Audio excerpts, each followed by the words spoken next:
Good morning, dear students. Today we will do some more questions of exercise 8.3, which is based on compound interest. This is the sixth question. Arif took a loan of rupees 80,000 from a bank. Arif ने bank से 80,000 रुपये उधार लिए. If rate of interest is 10% per annum, rate of interest है एक साल का 10%. Find the annum is 1 year. Find the difference in amount he would be paying after 1.5 years if the interest is compounded annually. Second is compounded half yearly. ये कह रहा है कि 1.5 साल में अगर इंटरेस्ट कंपाउंडेड एनुअली होगा, मतलब एक साल बाद कैलकुलेट हो रहा है, तो 1.5 साल के बाद कितना अमाउंट देना पड़ेगा. फिर अगर इंटरेस्ट हाफ ईयरली कैलकुलेट हो रहा है तो कितना अमाउंट होगा. उन दोनों अमाउंट में डिफरेंस हमें फाइंड आउट करना है. We have to find the difference in amount he would have to pay if the interest is compounded annually और if the interest is compounded half yearly. तो पहले जब हम एनुअली निकालेंगे, क्योंकि ये 1.5 साल है तो एक साल तो पूरा हो रहा है, तो आगे आधा ही साल है, तो हम इसे कैसे कैलकुलेट करेंगे. पहले हम एक साल का अमाउंट निकालेंगे और वो जो एक साल का अमाउंट होगा वो नेक्स्ट हाफ ईयर के लिए प्रिंसिपल बन जाएगा. फिर उसे सिंपल इंटरेस्ट के फॉर्मूले से वहाँ पर हम नेक्स्ट हाफ ईयर का इंटरेस्ट निकाल के फिर अमाउंट निकालेंगे. So here the principal is 80,000, rate is 10% per annum and time is 1.5 years. So the amount for 1 year and 6 months can be calculated by first calculating the amount for 1 year using compound interest formula and then calculating the simple interest for 6 months on the amount obtained at the end of 1 year. क्योंकि अगले जो एक साल के बाद amount होता है वो अगले साल के लिए प्रिंसिपल बन जाता है. तो यहाँ हमने पहले एक साल का अमाउंट फाइंड आउट करा फॉर्मूले से. A equal to P 1 plus R upon 100 to the power n होता है. n टाइम पीरियड है जो कि यहाँ 1 है. आप 0 से 0 कैंसिल करेंगे, एलसीएम लेंगे, then it becomes 11. 10 plus 1 11 by 10. Again एक 0 से कैंसिल हो गया और 11 को इससे मल्टीप्लाई करेंगे, then you will get 88,000. अभी जो फर्स्ट ईयर का अमाउंट है ये नेक्स्ट हाफ ईयर के लिए प्रिंसिपल बन जाएगा.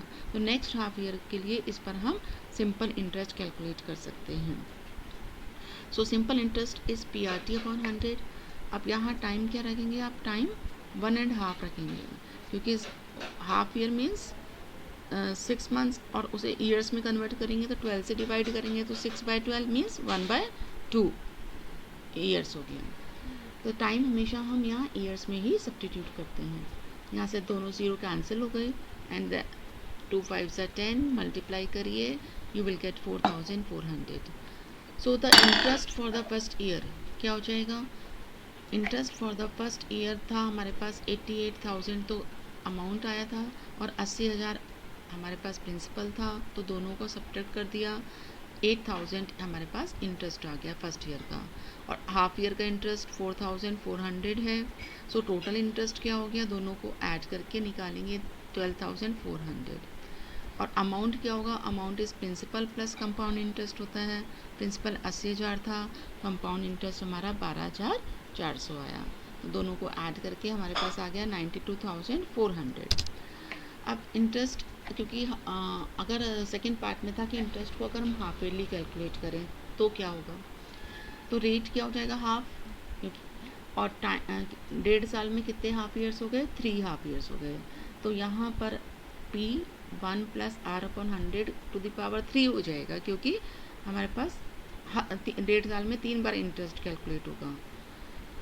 तो यहाँ आप जब इसे सिंप्लीफाई करेंगे तो आप 1/20 आएगा. Then take the LCM, it is 21/20 power 3 means multiply it 3 times. Then do the calculations, you will get 92,610. ये इसका अमाउंट आया और पिछला अमाउंट हमारे पास था 92,400. तो दोनों के डिफरेंस क्या हो गया, 2,210. तो इंटरेस्ट अगर हाफ ईयरली कैलकुलेट हो रहा है तो हमेशा कंपाउंड इंटरेस्ट ज़्यादा आएगा हमारे पास. Next question is Find the amount in compound interest on 10,000 rupees for 1.5 years at 10% per annum, compounded half yearly. ये कह रहा है 1.5 साल के लिए कंपाउंड अमाउंट भी निकालना है, कंपाउंड इंटरेस्ट भी निकालना है अगर इंटरेस्ट हाफ ईयरली कैलकुलेट हो रहा है, और ये पूछ रहा है कि क्या ये इंटरेस्ट ज़्यादा होगा उस इंटरेस्ट से अगर इस इंटरेस्ट को हम एनुअली कैलकुलेट करें। तो अभी मैंने आपसे बताया जब भी इंटरेस्ट हाफ ईयरली कैलकुलेट होता है तो वो हमेशा ज़्यादा ही होता है। तो इसको हम वेरीफाई भी करेंगे इस क्वेश्चन से। तो यहाँ पर क्योंकि हम हाफ ईयरली कैलकुलेट कर रहे हैं पहले, तो रेट हाफ हो गया, और 1.5 साल में कितने हाफ ईयर्स हो गए, 3 हाफ ईयर्स हो गए। तो n = 3 हो जाएगा आपके पास। So principal is 10,000 rupees 1 + r/100 to the power 3। 1.5 साल है तो 1.5 साल में 3 हाफ ईयर्स हो गए। So it becomes 1 + 1/20। Then calculation करेंगे, you will get 11,576.25। Now CI होता है A - P, अमाउंट आपका इतना आया और प्रिंसिपल 10,000 था, दोनों को डिफरेंस निकाल के कंपाउंड इंटरेस्ट आ गया। अब अगर हमें इंटरेस्ट एनुअली कैलकुलेट हो रहा है तो हम क्या करेंगे, जैसे हमें पिछले क्वेश्चन में करा, 1 साल का अलग अमाउंट निकालेंगे और इंटरेस्ट, और फिर 6 मंथ्स का सिंपल इंटरेस्ट निकालेंगे। तो यहाँ पर 1 साल का जब निकालेंगे तो प्रिंसिपल 10,000 है, रेट आपका 10 ही रहेगा, एनुअल दिया हुआ था रेट 10%, और टाइम 1 हो जाएगा क्योंकि अभी हम 1 साल का निकाल रहे हैं। सो 1 0 से कैंसिल हो गई, और यहाँ आप इसका एलसीएम लेंगे तो 10 + 1 11/10, अगेन 1 0 कैंसिल हो गई, देन यू गेट 11,000। अब ये जो 11,000 पहले साल का अमाउंट आया, ये दूसरे साल के लिए नेक्स्ट हाफ ईयर के लिए प्रिंसिपल बन जाएगा।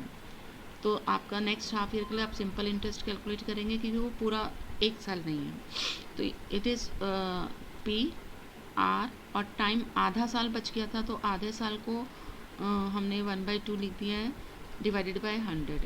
ये दोनों 0 कैंसिल हो गए, यहाँ 2 5 = 10 हो जाएगा, और आप मल्टीप्लाई करेंगे तो 550 आ गया। और पहले साल का इंटरेस्ट क्या था, पहले साल का अमाउंट आया 11,000, प्रिंसिपल 10,000 था, तो 1,000 रुपये पहले साल का इंटरेस्ट। तो टोटल कंपाउंड इंटरेस्ट कितना हो गया, पहले साल का interest plus next half year का इंटरेस्ट, दैट इज़ 1,550। नाउ